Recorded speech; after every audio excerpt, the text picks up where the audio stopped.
आज इस वीडियो में हम आपको समझाने वाले हैं तलपट। और इससे पहले की वीडियो हमने आपको बताया था तलपट क्या है और तलपट के बनाने की विधियां कौन कौन सी है। उनमें सबसे पहला हमने आपको बताया था सबसे पहला हमने योग विधि द्वारा तलपट बनाया जाता है। दूसरा हमने बताया था शेष विधि से तलपट बनाया जाता है। और तीसरा यहाँ पे बात किए थे योग एवं शेष विधि से तलपट बनाया था हमने। अब देखिए यहाँ पे जो तलपट है हमारा, इसे अंग्रेजी में ट्रायल बैलेंस कहते हैं। तो ये 3 विधि की बात किए थे। चौथी विधि की भी हमने बात किए थे कि कुछ बुक्स में आपको 4 विधियाँ भी मिलती हैं और उसमें कहा गया है कि योग एवं शेष विधि तो रहेगी लेकिन समान योग वाले खातों को छोड़कर। तलपट कब बनाया जाता है, इसमें भी हमने समझाया था कि जो लेन देन होते हैं उनको सर्वप्रथम जर्नल में लिखा जाता है। जर्नल से इन्हें हम खाता वही में लिखते हैं और खाता वही का शेष जो होता है उसे एक जगह एकत्रित कर लेते हैं, उसे तलपट कहते हैं। अर्थात जो खाते हैं इन खातों के योग की अंकगणितीय शुद्धता की जांच करने के लिए हम तलपट बनाते हैं। तो एक क्वेश्चन हम आपको यहाँ पे 2-3 प्रविष्टियों के माध्यम से हम जर्नल बताते हैं। जर्नल से खाता वही सिखाते हैं और वहाँ से तलपट योग विधि, शेष विधि, योग एवं शेष विधि के माध्यम से कैसे बनाया जाता है, ये तीनों विधि इस वीडियो में समझाने वाले हैं। तो हम यहाँ लिखते हैं प्रैक्टिकल जो प्रश्न बनाते हैं हम, प्रश्न कि व्यापार प्रारंभ किया। यहाँ पे हमने लिखा व्यापार प्रारंभ किया 50,000 रुपये से, छोटी रकम ले लेते हैं यहाँ पर। अब इसमें देखिए दूसरा हमने यहाँ पे प्रविष्टि लिखा, जो व्यवहार हमारा है वह लिखा कि माल नकद खरीदा। सिर्फ 2 प्रविष्टि की बात करेंगे हम। 10,000 का माल यहाँ पे खरीदा की बात कर रहे हैं हम यहाँ पे। सिर्फ इन दोनों प्रविष्टि के माध्यम से हम जर्नल, खाता वही और तलपट बनाएंगे और वो आपको सिखाएंगे कि किस प्रकार से तलपट बनाया जाता है और कितना सरल होता है। जैसा हमने कल बताया था आपको कि संपत्तियों का योग जो है, शेष जो निकालते हैं संपत्तियों का वो डेबिट होता है, दायित्वों का जो शेष होता है वो क्रेडिट होता है, क्रेडिट शेष होता है हमेशा। वैसे ही व्यय जो होते हैं उनका शेष जो है वो डेबिट होता है और जो आय होती है उनका शेष जो होता है वो क्रेडिट होता है। लीजिए सबसे पहले हम जर्नल बनाते हैं। यहाँ व्यापारी की पुस्तक में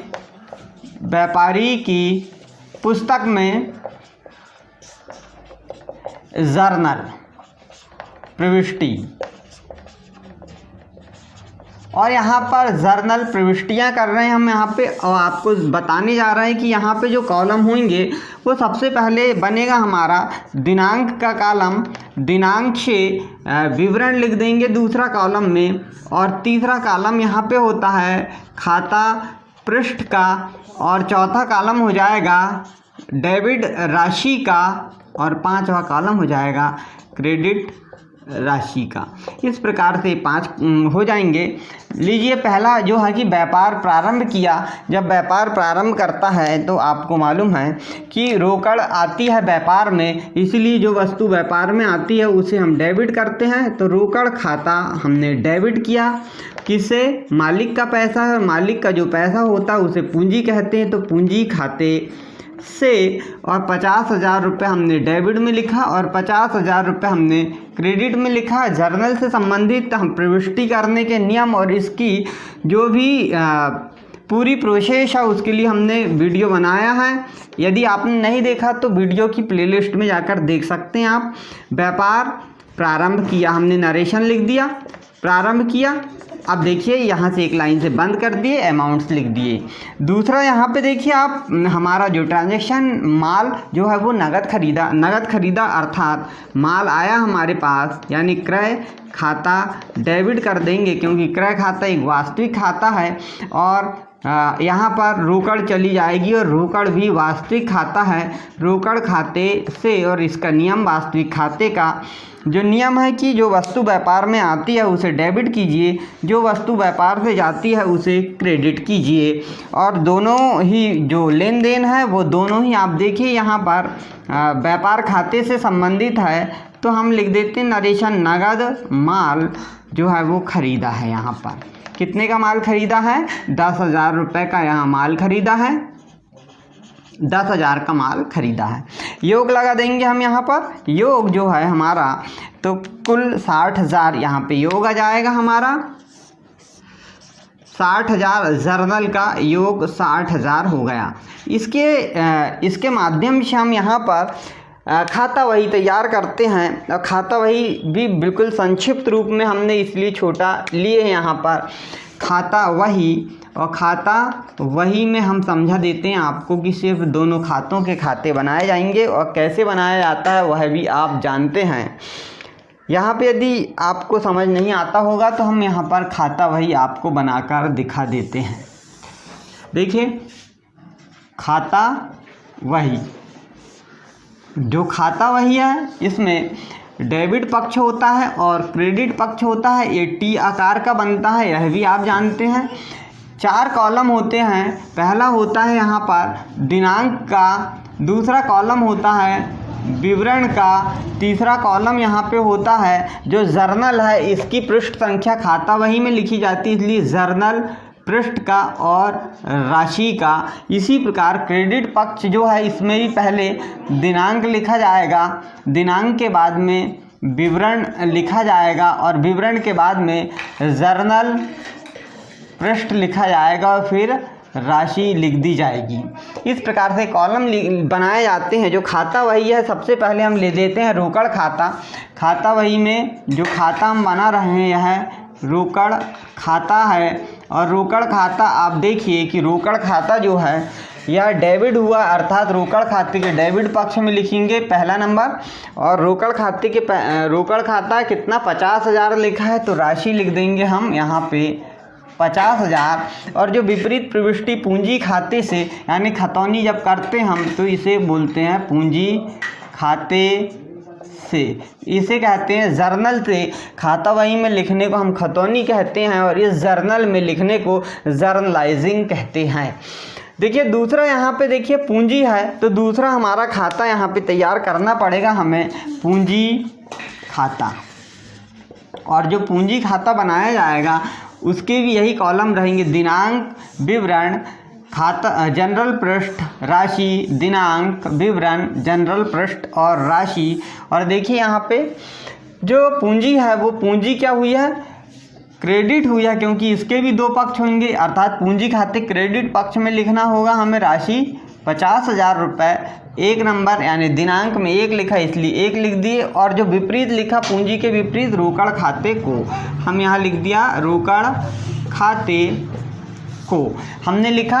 अब देखिए आगे क्रय खाता अगला बनेगा हमारा दूसरी प्रविष्टि में क्रय खाता। इस प्रकार से सभी खाते आपको भी तैयार करने होंगे, दिनांक विवरण जनरल पृष्ठ राशि, दिनांक विवरण जनरल पृष्ठ और राशि। अब यहाँ पर क्रय खाता क्या हुआ है, डेबिट हुआ है। और क्रय खाते का ये देखिए डेबिट पक्ष है और दूसरा क्रेडिट पक्ष है। क्रय खाते के डेबिट पक्ष में लिखा जाएगा 10,000 रुपये, और देखिए यहाँ पे 2 नंबर दिनांक में लिख देंगे हम, और यहाँ पे लिखेंगे रोकड़ खाते से, रोकड़ खाते से 10,000 हमने लिख दिया। यहाँ तक समझ में आया होगा। अब देखिए यहाँ पर हम आते हैं चौथे नंबर पर, तो रोकड़ खाते से यानी जो रोकड़ खाता हमारा बना इसका एक क्रेडिट पक्ष है, रोकड़ खाते का एक क्रेडिट पक्ष है, तो यहाँ पे क्रेडिट पक्ष में हम लिख देंगे 10,000 रुपये। दिनांक में 2 तारीख डाल देंगे या जो क्रमांक है वह है, और लिख देंगे क्रय खाते को और राशि लिख दी। इस प्रकार इस जर्नल को हमने खाता वही में तैयार कर लिया। अब इसका शेष लगाते हैं। सबसे पहले दोनों पक्षों का योग करते हैं, तो ये दोनों पक्षों का योग यदि हम करते हैं तो एक पक्ष में 50,000, दूसरे पक्ष में सिर्फ 10,000 आया।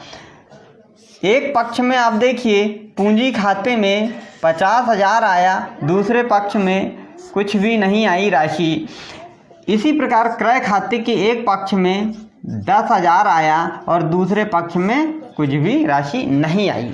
इस प्रकार हमने यहाँ पे इन खातों को बनाया। अब जो तलपट बनाते हैं तो तलपट बनाने की जो पहली विधि है उसे हम योग विधि कहते हैं, और योग विधि से तलपट कैसे बनाते हैं वो सिखाते हैं। हम यहाँ पे जो जर्नल बनाया है, इस जर्नल हम यहाँ पे बना देते हैं, जगह है अभी। योग विधि से तलपट, योग विधि से, और यहाँ पे 31 मार्च, यहाँ डेट नहीं डली है, 2016 को समाप्त लिख दिया हमने। और देखिए आप यहाँ पे पहला जो विवरण होता है हमारा, पहला है खातों के शेष। पहला कॉलम जो होगा वहाँ पे हम लिखेंगे खातों के शेष। दूसरा यहाँ पर खाता पृष्ठ। तीसरा यहाँ पे देखिए जो कॉलम है, यहाँ पे राशि जो है यह डेबिट पक्ष की राशि लिखी जाएगी, यानी शेष, डेबिट शेष, और दूसरे में राशि जो है वह क्रेडिट शेष लिखा जाएगा। इस प्रकार से इसका प्रारूप होता है। योग विधि में सिर्फ हम इन खातों के योग को लिखते हैं। जैसे आप देखिए पहला खाता कौन सा है, यह रोकड़ खाता है, तो हमने यहाँ पे लिखा रोकड़ खाता। अब हमने रोकड़ खाता लिखा। रोकड़ खाता लिखने के बाद आप देखिए डेबिट में, डेबिट पक्ष तरफ कितना लिखा है, 50,000, तो हमने लिख दिया डेबिट पक्ष के 50,000। और क्रेडिट पक्ष में कितना लिखा है, 10,000 लिखा है, तो हमने लिख दिया 10,000। इसी प्रकार पूंजी खाता लिखा है, तो हमने दूसरी मद लिखा यहाँ पर पूंजी खाता। और पूंजी खाते में देखिए आप कितना, क्रेडिट पक्ष में लिखा 50,000, तो यहाँ पे डैश डेबिट में और क्रेडिट में हमने लिख दिया 50,000। तीसरा देखिए क्रय खाता लिखा है, तो हमने राशि डाला क्रय खाता, और क्रय खाते का डेबिट पक्ष का शेष दिख रहा है 10,000, तो डेबिट पक्ष में हमने 10,000 लिख दिया। और इस प्रकार हमने जो लिखा, लिखने के बाद आप देखिए यहाँ पर लिखने के बाद आपको समझ में आता होगा कि हमने जो लिखा है इसमें दोनों पक्षों का शेष जो है उस शेष को हमने यहाँ पर लिख दिया है। और लिखने के बाद अब हम इसका यहाँ पर योग लगा देते हैं। योग लगाने के बाद में देखिए अब जो योग हम लगाएंगे तो दोनों पक्षों का योग एक जैसा आना चाहिए। यहाँ पर योग लगाए हमने, तो डेबिट पक्ष का जितना योग आएगा उतना ही क्रेडिट पक्ष का योग आना चाहिए। लेकिन इस योग का नाम महायोग होता है, यानी इसे हम महायोग कहते हैं। 50 और 10 60,000 यहाँ पे आ गया। इसी प्रकार क्रेडिट में भी 60,000 यहाँ पर लिख दिए, दोनों पक्षों का योग बन गया। इस प्रकार हम यह योग विधि द्वारा तलपट तैयार करते हैं। अब देखिए दूसरा शेष विधि द्वारा तलपट कैसे तैयार किया जाता है, वह भी आपको हम समझा देते हैं। शेष विधि द्वारा तलपट तैयार करना, शेष विधि द्वारा तलपट तैयार। तलपट अब देखिए यहाँ पर डेट डाल देते हैं हम 31 मार्च 2016 को समाप्त वर्ष के लिए। कॉलम वही रहेंगे, खातों का शेष, दूसरा खाता पृष्ठ, खातों का शेष, खाता पृष्ठ, राशि डेबिट रहेगी और राशि क्रेडिट रहेगी। बिल्कुल 1 नंबर यहाँ से सवाल बिल्कुल पूछा ही जाता है किसी भी कंडीशन से। अब यहाँ पे हम जो लिखेंगे तो इन्हीं को देखते हुए लिखेंगे, लेकिन शेष निकालना सीखते हैं सबसे पहले। यह खाता भाई रोकड़ खाता है।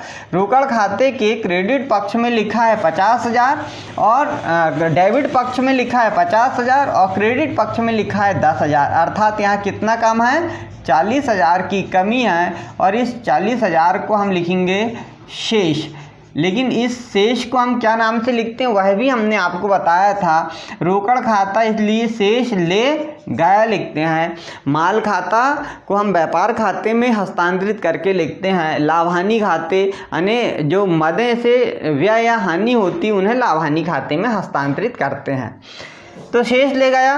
पूंजी खाते में क्रेडिट शेष है 50,000, अर्थात डेबिट की ओर योग मिलाने के लिए हमें 50,000 लिखना होगा और 50,000 जब हम लिखेंगे यहाँ पे तो इसे लिखेंगे शेष ले गया। यह अंतिम तिथि को यहाँ पे लिखा जाता है, शेष ले गया। पूंजी खाता भी एक वास्तविक नाममात्र का खाता है और नाममात्र के खाते को शेष ले जाते हैं। क्रय खाता आता है डेबिट पक्ष की ओर 10,000, तो 10,000 हम योग मिलाने के लिए लिख देंगे और इस 10,000 को हम बोलेंगे शेष ले गया। बिल्कुल नहीं बोलेंगे, आप समझिए क्रय है और क्रय खाता को हम क्या बोलते हैं, व्यापार खाते में हस्तांतरित लिखते हैं, क्योंकि इसका हस्तांतरण जो है व्यापार खाते में किया जाता है। तो अब यहाँ पे जो शेष विधि से तलपट हमने बनाया है, तो यह जो शेष निकले हैं जितने भी, इन शेषों को ही हमें लिखना है। तो देखिए रोकड़ खाता जो है, रोकड़ खाता, यह जो शेष जो है वह कौन से पक्ष का 40,000 है, बड़ा कौन सा है, डेबिट पक्ष बड़ा है, तब तो हमने इधर मिलान करने के लिए 40 लिखा, इसलिए यहाँ पे डेबिट पक्ष में हमने 40,000 लिख दिया और क्रेडिट में डैश लगा दिया। वैसे पूंजी खाता आप देखिए कौन सा पक्ष बड़ा है, क्रेडिट पक्ष, तभी तो हमने यहाँ पे लिखा है। तो इसीलिए पूंजी खाता का जो शेष निकलेगा वो क्रेडिट शेष कहलाएगा। तो पूंजी खाता और रोकड़ खाते का शेष है वो डेबिट है, अर्थात पूंजी खाते में 50,000 क्रेडिट पक्ष की ओर लिखना होगा। इसी प्रकार आप देखिए क्रय खाता लिखा, इसका डेबिट शेष है, डेबिट पक्ष बड़ा है और तब तो हमने मिलान करने के लिए क्रेडिट में लिखा है, तो हम लिखेंगे इसे क्रय खाता और क्रय खाता हमने लिखा यहाँ पे। तो ये शेष कौन सा, डेबिट शेष है, इसलिए 10,000 रुपये यहाँ पे हमने लिख दिया। इसलिए हमने आपको पहले ही बताया था कि जो खाते बनाए जा रहे हैं उनमें संपत्ति और डेबिट और दायित्व क्रेडिट, व्यय डेबिट और आय क्रेडिट किया जाता है। इसे हम क्या बोलते हैं, महायोग के नाम से जानते हैं, लिखते हैं महायोग। और देखिए यहाँ पर 50,000 और यहाँ पर भी 50,000। इस प्रकार से हमने ये दो विधि, योग विधि शेष विधि को समझा। अगले वीडियो में हम आपको योग एवं शेष विधि भी समझाएंगे, क्योंकि वीडियो बहुत बड़ा होने जा रहा है, इसीलिए हम सिर्फ ये दो विधि बताते हैं। यदि आपको वीडियो पसंद आ रहा है तो आप कमेंट्स में लिखें, तो हम आगे की जो दो विधि जिसको मानते हैं योग एवं शेष विधि और योग एवं शेष विधि जो समान खातों को छोड़कर, वो दोनों समझा देंगे अगले वीडियो में। यदि आपको वीडियो पसंद आता है तो चैनल को सब्सक्राइब कर लें और हमारे वीडियो को शेयर कर दें।